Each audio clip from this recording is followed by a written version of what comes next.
Permanente. Empieza la sesión y el tema principal es la adenda del contrato con Kunti Uruguasi para la construcción del aeropuerto de Chinchero. Vamos a aprovechar también, ahora que está ingresando el ministro, hablar un poco sobre el gabinete Zavala, ¿no? Y es que, pues el día de ayer, en una conferencia de prensa, el primer ministro, Fernando Zavala, descartó una renuncia. Dijo que era un rumor falso, porque se habla de su renuncia de la ministra Ana María Romero por haber sido presidenta de esta ONG que recibió dinero de Odebrecht. Aunque ella ya había dicho que no iba a renunciar, él dijo que no se van a distraer con rumores falsos. No hay renuncias en el gabinete. No renuncias. Bueno, ya todo va quedando listo para dar inicio a esta comisión permanente, en donde, como yo te comentaba, pues se va a tratar un tema bastante delicado y que tiene que ver, sin duda, con esta adenda, ¿no? Una adenda pues que muchos habían criticado y que nosotros pues esperamos de cierta forma desde aquí del Congreso de la República se pueda llegar a un acuerdo para que se dé todo de manera lícita, ¿no? Eso es lo importante, porque como hemos visto ya con los casos de Odebrecht, hay muchos casos, ¿no?, de corrupción y lo que nosotros estamos esperando sin duda es que se den los temas de manera correcta y viable. Se inicia. La Presidencia y la Mesa Directiva expresan su cordial saludo al Ministro de Transportes y Comunicaciones, señor Martín Vizcarra Cornejo. Conforme a la parte pertinente del inciso E del artículo 55 del Reglamento del Congreso, el Ministro hará uso de la palabra por un tiempo no mayor de 60 minutos. Tiene la palabra el Ministro de Transportes y Comunicaciones para informar sobre la materia que a su solicitud ha requerido a la Comisión Permanente. Señor Ministro, tiene usted el uso de la palabra. Después de que termine el señor Ministro de hacer su exposición, abriremos el rol de oradores para las preguntas pertinentes.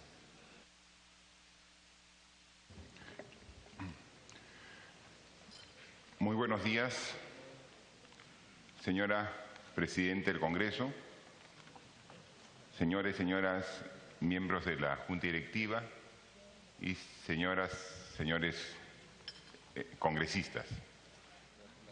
Primero que nada, quisiera agradecer que me permitan esta oportunidad para poder explicar detalles sobre este importante proyecto como es el Aeropuerto Internacional Chinchero. Hace una semana, el día miércoles, cursamos un oficio a la Presidencia del Congreso pidiendo esta oportunidad y yo les agradezco, porque lo que intentamos hacer como funcionario del Estado es, entre todas las alternativas, siempre elegir la que favorece más a los intereses de los ciudadanos, a los intereses del Estado. Esto lo venimos haciendo como políticos en nuestra corta carrera que tenemos de no más de 5 años. 4 años de presidente regional de Moquegua y recién en el primer año como ministro de Transporte. Ese mismo esfuerzo lo estamos reflejando en este proyecto complejo, como muchos proyectos que hemos encontrado, pero por la importancia que tiene, es la primera vez que estoy ante la Comisión Permanente, pero ya 2 veces antes he estado en el Congreso por este mismo proyecto. En el mes de noviembre del año pasado, la Comisión de Comercio Exterior me invitó para que exponga del tema. Estuve aquí el 7 de noviembre. Y luego la Comisión de Pueblos Andinos también en diciembre nos invitó al Ministerio para exponer al respecto. Y dimos exactamente la información de hasta dónde estaba el proyecto en esa oportunidad, con total transparencia, e incluso en esa oportunidad ya manifestamos las dudas que teníamos en el contrato y los planteamientos que teníamos para aclarar esas dudas. He preparado una presentación en PowerPoint, la cual le hemos entregado a ustedes, y también pueden seguirla a través del documento o a través de la pantalla. Yo vengo con la disposición de poner mi máximo esfuerzo para que este proyecto quede completamente claro cómo se ha encontrado y qué cambios le hemos hecho para mejorarlo. Y estoy a disposición de ustedes para, luego de la exposición, el tiempo que sea necesario poder analizarlo, discutirlo, hasta que haya una idea clara qué es lo que esperamos nosotros. Empezamos entonces con la exposición, solamente para ubicar dónde queda el aeropuerto. Queda a 29 kilómetros de la ciudad del Cusco, en la provincia de Urubamba, en el distrito de Chincheros. Un distrito que tiene menos de 10.000 habitantes y obviamente tiene que prepararse para esta inversión. Es un distrito pequeño, el cual va a tener una inversión de más de 500 millones de dólares en los próximos 5 años. Yo quisiera empezar por la evaluación técnica que se hizo, porque ha habido una serie de comentarios respecto si Chinchero es un lugar adecuado o no para construir un aeropuerto, ¿no? Y eso hay toda una evaluación técnica que ha tomado más de 2 años para tomar la última decisión. El tema de Chincheros se discute desde el año 80. Se va discutiendo las diferentes alternativas sí, a ver. Perdón, sí, estamos conversando de que, sí, muy precisa, porque queremos que termine su exposición para luego rever el rol de oradores. Muy precisa, gracias, Presidenta, y gracias al ministro. Muy precisa solamente porque ya está empezando el ministro. Solamente quería dejar constancia de lo que hablamos en la Junta de Portavoces. Ha sido invitado, obviamente, el ministro, pero dejar constancia que la carta que envía el ministro a usted señalando por qué primero dice que no y después por qué dice que sí. Nosotros en la Junta de Portavoces hemos señalado que eso no corresponde. Es decir, me refiero que el ministro en su carta señala que optó por no firmar en el momento, cuando recibió un oficio de una comisión, y después, como escuchó en los medios a varios parlamentarios que están a favor, decidió firmar. Solamente dejar constancia que como eso no se ha debatido, esa no es la decisión que se toma del Ejecutivo por oficios que vienen del Congreso, nada más. Gracias por su aclaración, congresista Galarreta. Puede continuar, señor ministro. Gracias, señora presidenta. Entonces, vamos muy sucintamente a explicar cómo se eligió la alternativa de Chinchero como el nuevo aeropuerto que reemplace al actual Velasco Astete del Cusco. Para ello, Proinversión, el año 2010, contrata a 2 empresas, ALG y Europraxis, para que evalúen todas las diferentes posibilidades. No sé, habría que retroceder, estamos recién, no sé si me pueden... Sí, ahí estamos ya, detalle lo realizado. Por favor, yo voy indicando para hacer. Entonces, es una empresa española con amplia experiencia en el tema, quien finalmente determina cuál es la mejor ubicación para el nuevo aeropuerto del Cusco.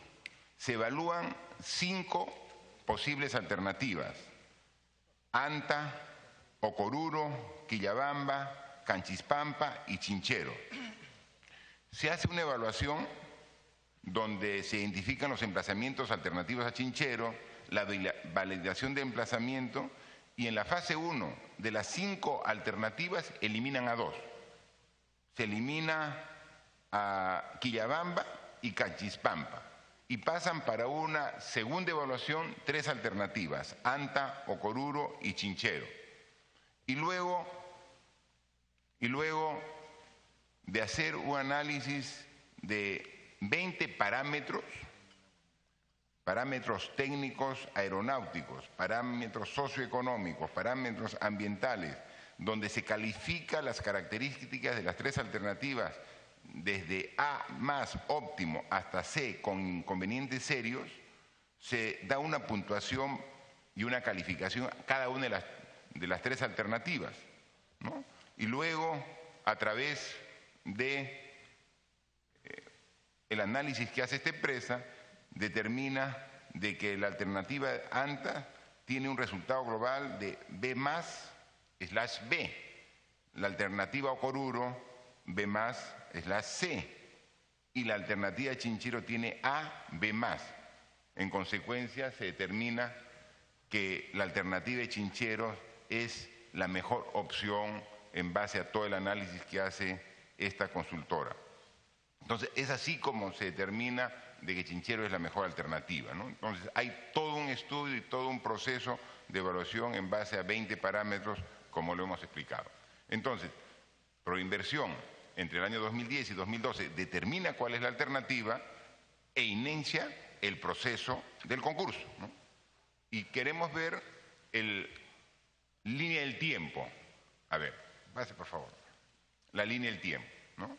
Tenemos nosotros cómo ha ido el proceso de selección para adjudicar este proyecto. Vemos que comienza con el 2 de febrero del año 2010, donde el Ministerio de Transportes solicita a Proinversión iniciar la convocatoria para este proyecto. 2 de febrero, ese ya es el inicio formal de este proceso. Pasan unos meses, el 7 de julio del mismo año 2010, el Consejo Directivo de Proinversión aprueba el plan de promoción. Y luego, un poco más de un mes después, el 31 de agosto del 2010, es decir, todo durante el gobierno del presidente Alan García, se publican las bases y se realiza la convocatoria. Entonces, ahí se convoca, después de, en todo el 2010, empezar este proceso. De ahí, cuando ya empieza el proceso, Proinversión determina la mejor alternativa, como lo hemos visto en función de los aspectos técnicos, comienza a hacer la promoción y luego pasa el tiempo y llegamos al año 2014, donde el 6 de marzo del año 2014, el Consejo Directivo aprueba la versión final del contrato, ya en pleno proceso. El 25 de abril del 2014, es decir, hace ya más de 2 años, se adjudica, después de un concurso donde postulan 3 consorcios, se adjudica el proyecto al consorcio Cunturhuasi. El 4 de julio, algunos meses después, el Estado, a través del Ministerio de Transportes y Comunicaciones, suscribe el contrato con el consorcio Cunturhuasi y el 5 de enero del año 2016 se anuncia también que Ocitran ha seleccionado en un proceso al supervisor de obra. El supervisor de obra, así como directamente Proinversión, en base al proceso de Proinversión, selecciona al consorcio Cunturhuasi entre 3 alternativas para que sea el concesionario. Ocitran, el ente regulador, selecciona al consorcio Supervisión Valle Sagrado, integrado por las empresas Grañe, Montero Ingeniería, Ayesa y AECOM como ganadores de la supervisión de este proyecto. Esto lo anuncia Ocitran los resultados el 5 de enero del año 2016. Nosotros, de tal forma que ingresamos en el gobierno el 28 de julio del año 2016 y ya hay contrato firmado, hay concesionario responsable ganador y hay supervisor de este proyecto. Solamente para su información, tenemos que Proinversión es el que condujo el proceso y para ello hay un equipo técnico de funcionarios de Proinversión quien elabora y propone el contrato, luego hay un comité Prointegración donde aprueba y eleva al Consejo Directivo y el Consejo Directivo, que está integrado por 5 ministros, ministro de Economía, ministro de Transportes y Comunicaciones, ministro de Energía y Minas, ministro de Agricultura y ministro de Vivienda y Construcción, aprueban el contrato, ¿no? Esto se hizo en el año 2014 en el anterior gobierno. Para lograr la firma del contrato se necesita la opinión del MEF, del MTC, de Ocitran y la Contraloría General de la República. ¿Qué se les pidió a los postores en este proceso? Está en las bases, se les pide requisitos técnicos operativos y requisitos financieros, se pide a los postores, a todos, a los 3 consorcios que postularon. Se les pide que haya operado aeropuertos en los últimos 3 años y que su gestión mínima en conjunto sea de 4 millones o más pasajeros al año. Se le pide que al menos uno de los aeropuertos gestionados sea de nivel internacional y que individualmente gestione mínimo 3 millones de pasajeros anuales. Que en los últimos 10 años haya tenido alguna construcción de infraestructura con inversión mínima de 200 millones de dólares, que tenga experiencia en construcción de aeropuertos durante los últimos 10 años con inversión mínima de 100 millones de dólares y que posea experiencia en movimiento de tierra superior a 8 millones de metros cúbicos. Esos son los requisitos técnicos que se les pide a los postulantes, pero también se les pide que como requisitos financieros su patrimonio neto del consorcio sea mínimo 140 millones de dólares y que su facturación anual mínima sea de 48 millones de dólares. Esos son los requisitos que se piden en el proceso. Con esos requisitos, ¿cómo fueron los resultados del concurso que se hizo en el primer semestre del año 2014? Se presentaron 3 consorcios, un consorcio llamado Consorcio de Aeropuerto Chinchero, con 3 empresas que lo integraban, el consorcio Cunturhuasi, con 2 empresas, y el consorcio Aeroportuario Imperial, con 2 empresas. Y el factor de competencia eran 2 aspectos para elegir al ganador. Uno, ¿cuándo es el fondo pago? Es decir, por cuánto como pago del Estado por la infraestructura del aeropuerto, ellos pueden hacer el proyecto de manera integral. Eso es lo que ellos piden. Ese es un factor de competencia. Y se tiene que el consorcio Chinchero dice que ellos quieren un fondo pago de 411 millones de dólares. El consorcio Aeropuerto Imperial solicitan 348 millones de dólares. Y el consorcio Cunturhuasi, que es el que gana este proceso, solicita 264.8 millones de dólares. Como podemos apreciar, la propuesta ganadora es menos de 80, la diferencia es de más de 80 millones de dólares a la que quedó en segundo puesto y más de 140 millones de dólares a la que quedó en tercer puesto. Pero había otro factor de competencia, es la que se llama el reintegro del cofinanciamiento. Es decir, si es que en la parte ya operativa, la operación y mantenimiento del aeropuerto, cuando se cubran los costos operativos, el excedente sobre ello, ¿cómo se iba a distribuir? Una de las propuestas dijo que el excedente iba 44% para el Estado y 56% para ellos. Y 2 propuestas dijeron, el excedente sobre los costos operativos es íntegro del Estado, 100%. Hubo 2 propuestas. En consecuencia, quienes participaron en este proceso determinaron que la mejor alternativa era la de Cunturhuasi y por eso, después de ese proceso, en abril del 2014, el 4 de julio del mismo año 2014, firman el contrato, ¿no? Ahora yo quisiera pasar al contrato de concesión, ¿no? El contrato de concesión. Yo quisiera comenzar con un documento de la Contraloría que es de marzo del año 2014. Recuérdense que el proceso fue en abril y el contrato fue en julio. En marzo, un mes antes del proceso, la Contraloría hace una advertencia y dice, cuidado, aquí hay 2 temas que observamos. Uno, dice, según las bases y según el borrador del contrato, este no considera una tasa máxima de endeudamiento para el cálculo del pago.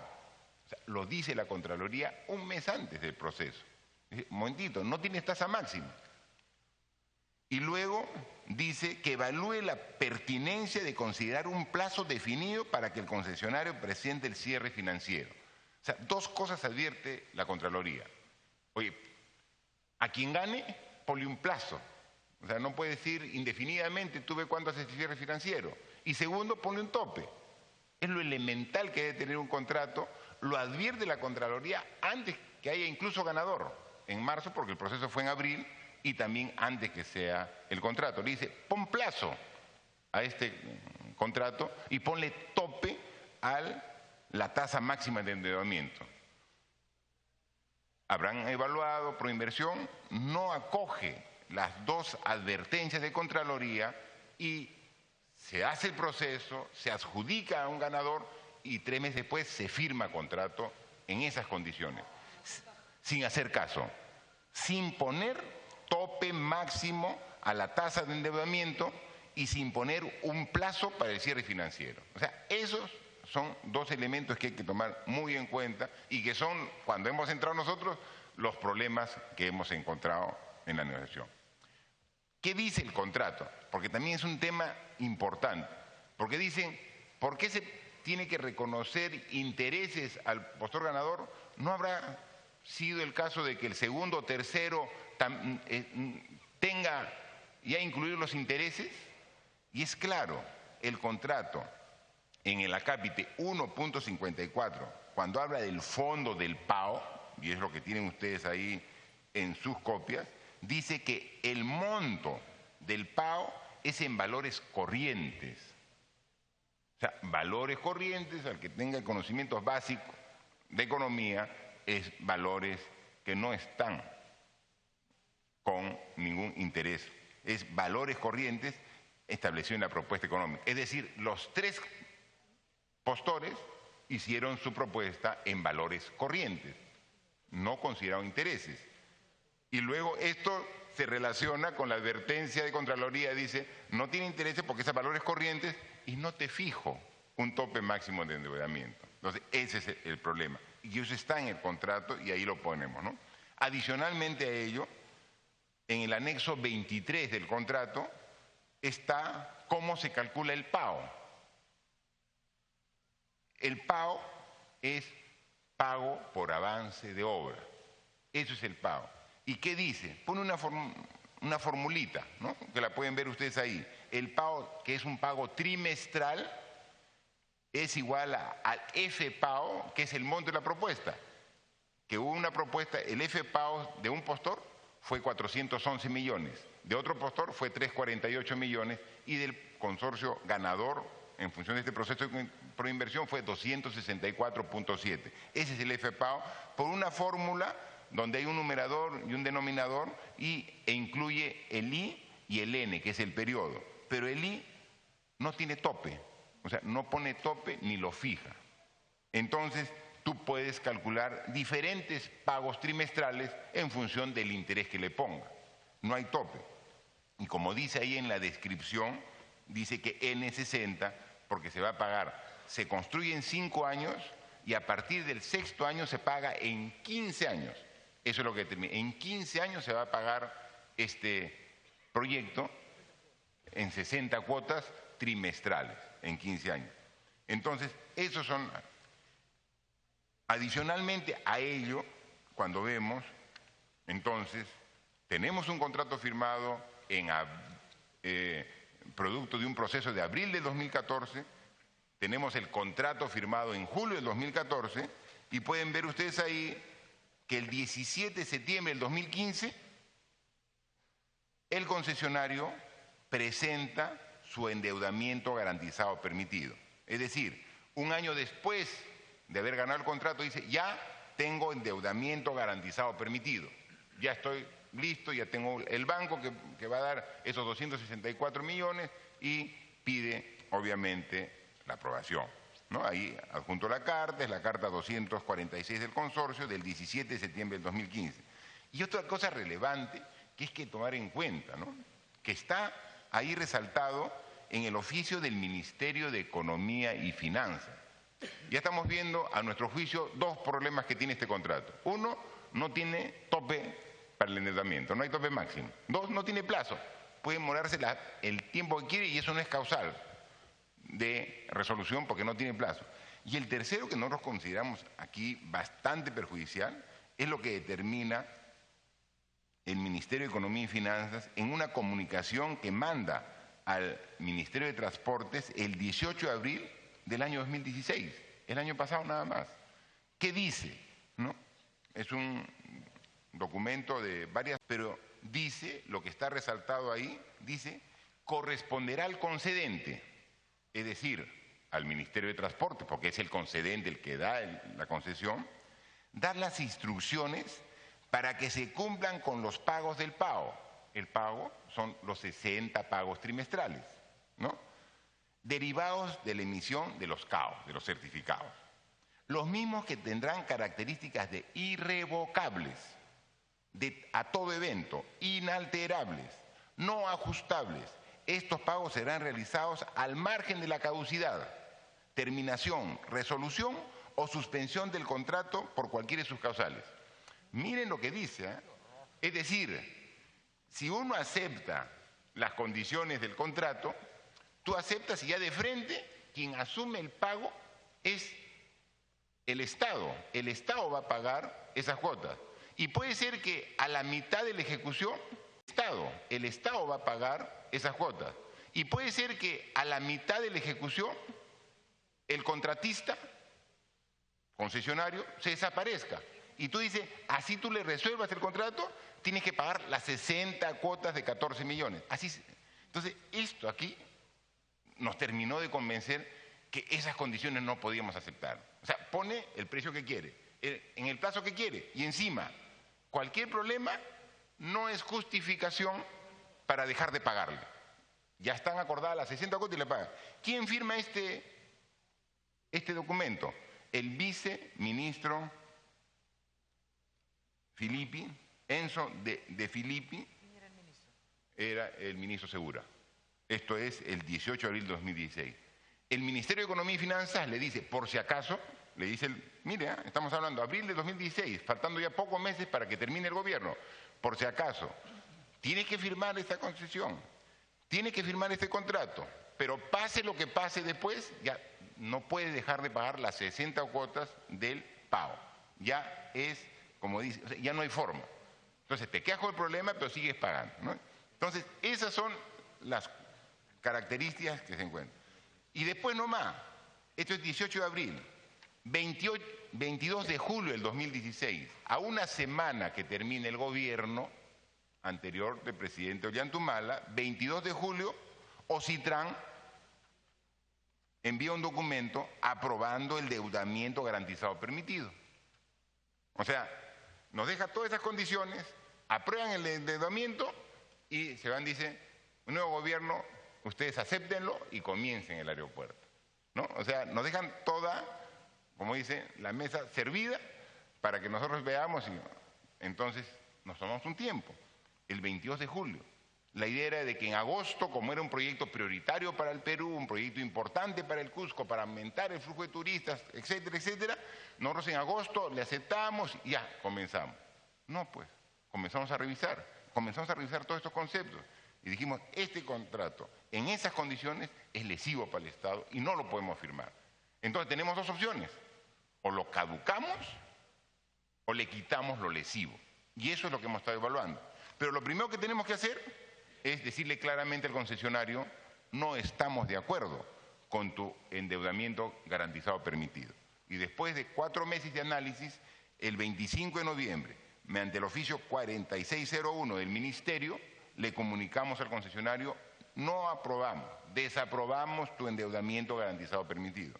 Y esto ha sido el 25 de noviembre. Yo estuve aquí en el Congreso, en el edificio Víctor Raúl, ahí en la Torre, estuve en la Comisión de Comercio Exterior el 7 de noviembre, es decir, 3 semanas antes de que no. Y ahí justo estábamos nosotros sustentando este tema del interés y el problema en que estábamos de reconocer ese interés. Incluso en esa semana se originó una paralización en Cusco. O sea, Cusco para exigiendo el inicio de este proyecto. Y nosotros dijimos, en esas condiciones no vamos a hacer. Vinieron autoridades, vino la sociedad civil de Cusco y dijimos, disculpen, pero en estas condiciones no lo vamos a hacer. Vamos a buscar una alternativa que, cautelando el interés del Estado, podamos llevarlo adelante. O sea, esa fue nuestra posición y eso lo mantenemos. Y lo que estaba claro, que no íbamos a firmar un contrato en estas condiciones. O sea, no íbamos a aceptar el endeudamiento garantizado permitido en estas condiciones. y habían solo dos opciones, no hay más. O resolvemos el contrato, para el cual no teníamos ninguna causal, porque el contrato estaba completamente a favor de generar estas ventajas al concesionario. No teníamos. Yo puedo decirle, te resuelvo porque no estoy de acuerdo con tu endeudamiento, y no tiene tope. Podrás no estar de acuerdo, pero ese es mi endeudamiento garantizado permitivo. Te resuelvo porque te estás demorando mucho. ¿Dónde hay un plazo? O sea, como Estado no teníamos herramientas para caducar este contrato.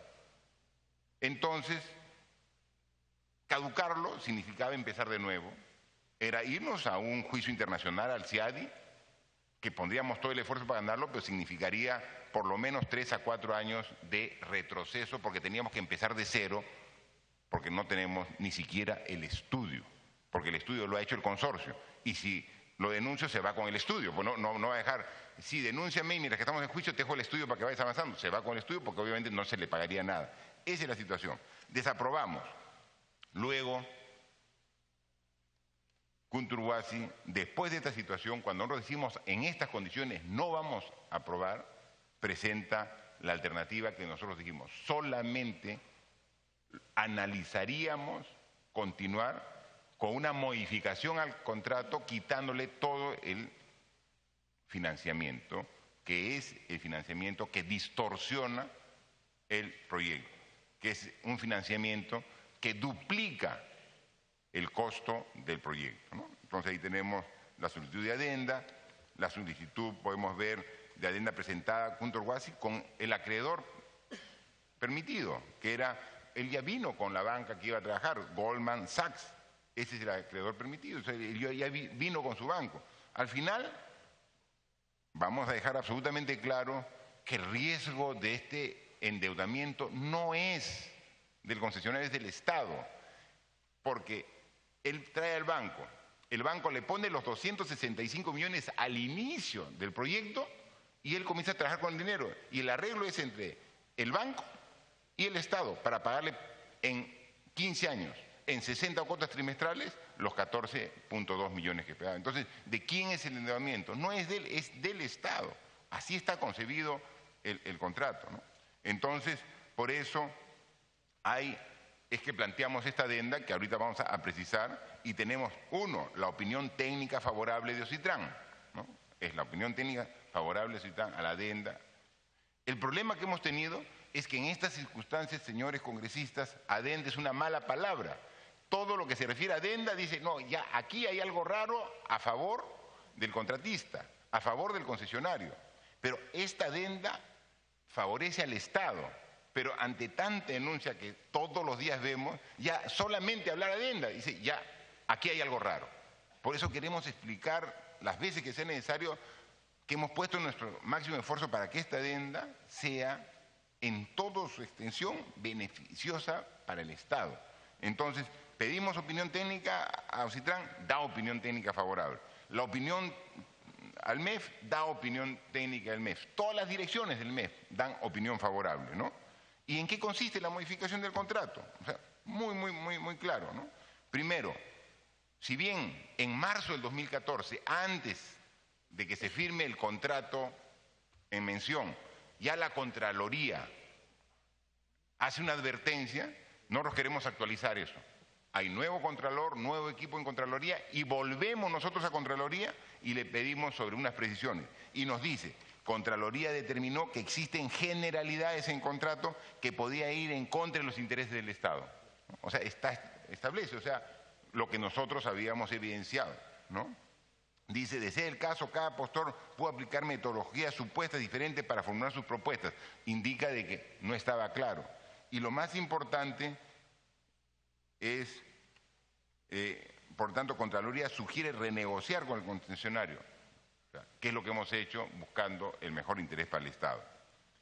Le hacemos una consulta a Proinversión, y Proinversión nos responde, con fecha 27 de octubre del 2016, un documento donde a pedido del MTC Proinversión dice, en el marco del proceso de promoción de inversión privada para la entrega de la concesión del aeropuerto de Chincheros, los postores no tuvieron acceso al modelo económico financiero, es decir, no le dieron todos los elementos de juicio, para que vean. Entonces, Proinversión se reservó parte de la información que era necesario para que haya mucho mayor competitividad y transparencia, ¿no? ¿Y de qué se trata? ¿Qué cambios implica la adenda? Hay 3 cuadritos que con eso termino. O sea, en resumidas cuentas, ¿qué significa la adenda en beneficio? Ustedes pueden ver este cuadro donde hay 3 posibilidades. Llevar la adenda, llevar el proyecto con la propuesta que hizo el concesionario. Esa es la alternativa A, ¿no?, que está a la izquierda de la hoja o de la pantalla. Luego está la alternativa B, que es cómo sería el proyecto si acogemos las recomendaciones que nos hace la CAF, que fue consultada para este tema. Y la alternativa C es cómo es el proyecto con la modificación que nosotros hemos propuesto, ¿no? Ahí está claro. El proyecto.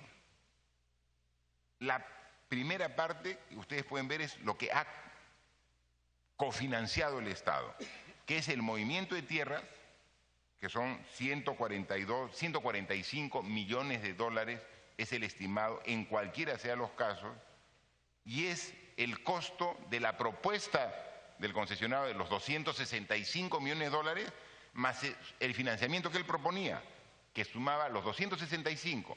Si lo pagamos en 15 años, se convierte en 854 millones según el consorcio y según su financiamiento. Esos 265 millones, según la CAF, se convertirían en 732 millones. Y según la adenda que nosotros hemos propuesto y que hemos suscrito, pagamos los 265, ningún dólar más. En consecuencia, aparte, adicionalmente, hay un aporte del accionista. El aporte del accionista, el aporte del privado, el aporte del concesionario es de 118 millones de dólares independientemente a cualquiera de las alternativas. Eso no varía. Por eso yo he escuchado una serie de opiniones que se está cambiando el porcentaje del riesgo financiero. No, los 265, el riesgo financiero desde un inicio es responsabilidad del Estado.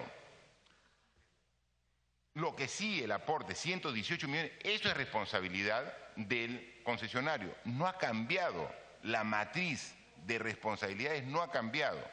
Y lo podemos explicar mejor aún en el siguiente cuadro. Lo podemos explicar mejor en el siguiente cuadro. Ya faltan dos cuadritos nada más para concluir, ¿no?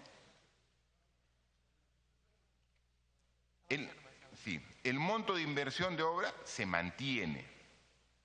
¿Qué dijo Proinversión? Proinversión hizo su estudio de mercado. O sea, Proinversión, para lanzar este proceso, tenía un estimado de cuánto debería costar el aeropuerto de Chincheros. Proinversión hizo su cálculo. Proinversión dijo, este aeropuerto debe costar 635 millones de dólares, no más. Es lo que dijo. 635 millones, no más. Es lo que planteó Proinversión. Y lo determina en la columna de la izquierda, en el cuadro que ustedes tienen, que está en pantalla y que también lo tienen ustedes.